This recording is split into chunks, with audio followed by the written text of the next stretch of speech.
Les écoles du Haut-Maroni ont accueilli ce début mars l'équipe de la Canopée des Sciences. Cette association née en 2012 a pour vocation de vulgariser la culture scientifique en Guyane, et notamment dans les quartiers et villages isolés, en proposant des activités ludiques et d'apprentissage. C'est dans cette optique qu'est né le programme L'espace au fil du fleuve, en partenariat avec le Centre national d'études spatiales et le rectorat de l'Académie de Guyane. On amène des technologies très contemporaines et très à la pointe, qui sont liées à la thématique spatiale, qui est une technologie de pointe qui existe ici en Guyane et qui coexiste avec des cultures traditionnelles qui vivent sur le fleuve, isolées, vraiment isolées et loin des technologies du monde moderne, mais pas si loin que ça. On est tous citoyens de ce monde contemporain avec les extrêmes qu'on connaît ici en Guyane, et chacun doit pouvoir s'emparer des éléments de ce monde contemporain, comprendre comment ça fonctionne et prendre ce qui l'intéresse. Ainsi, pendant 7 jours, les habitants des villages d'Elaé, Kayodé, Taluen, Twenke, Antekumpata et Pidima ont pu construire des fusées à eau ou à poudre, s'essayer à la réalité virtuelle et, grâce au renfort d'Aéroprod, découvrir la technologie des drones.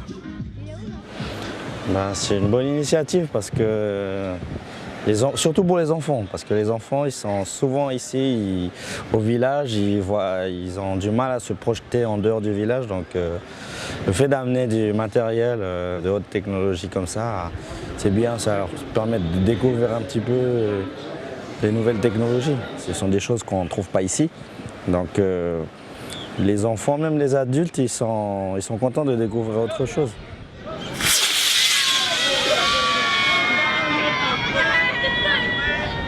Sirika tiga, Sirika Mancuan, Kapuna repot, Sirika, Sirika mah, Pakaptau kali pono kai, giri parang mame, pulam tiga he mere, yai poten me Sirika mere, aptau, Yawa he hapon, lopono kom, itu me katapon, ipo, keraman.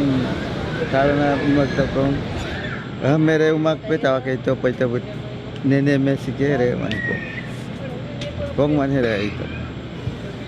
Aujourd'hui, 10% des élèves scolarisés en Guyane se trouvent dans des communes dites isolées.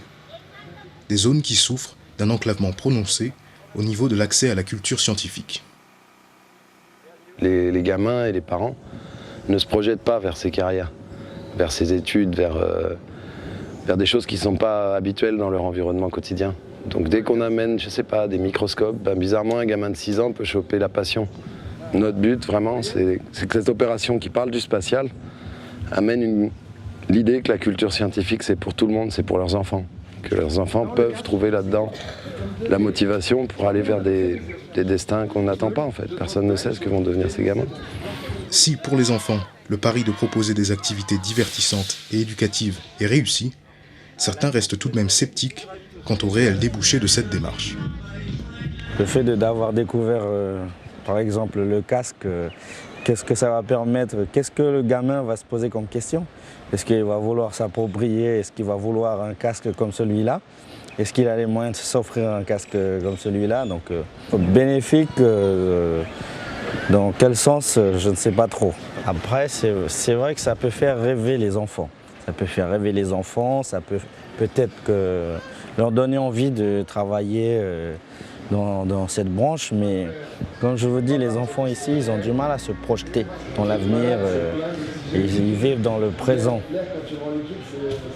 Si on doit imaginer ce qu'on pourrait faire mieux pour ce genre d'opération, là on est sur une opération très courte. On sait qu'on a un temps donné et qu'on doit passer dans tous les villages. Pour l'espace au fil du fleuve, on a un temps contraint. Et effectivement, rester juste une journée dans le village, passer une nuit, ça fait très court pour échanger avec les gens. On sait que là, on doit revenir sur d'autres dispositifs que l'espace pour créer un lien plus quotidien et plus concret sur un temps plus long. Je pense que ce qui compte, c'est l'ancrage dans les villages. Et ça passe par des personnes dans le village qu'on trouverait le moyen d'employer, d'associer en mutualisant leur emploi sur de la médiation scientifique. Il y a déjà beaucoup d'employés dans les mairies, des jeunes qui ont une compétence pour ce qui est culturel, médiation. Très souvent, ils sont axés sur des thèmes de patrimoine, de culture locale. Ça, il faut l'intégrer dans une culture scientifique, ou intégrer la culture scientifique dans ces postes, mutualiser ces postes dans les mairies, créer de l'emploi dans les villages autour de cette activité de culture scientifique. Un dispositif qui a su ouvrir les regards sur les nouvelles technologies et la culture scientifique pour les habitants du Haut-Maroni, mais qui mérite d'être approfondi afin de susciter des passions et des carrières.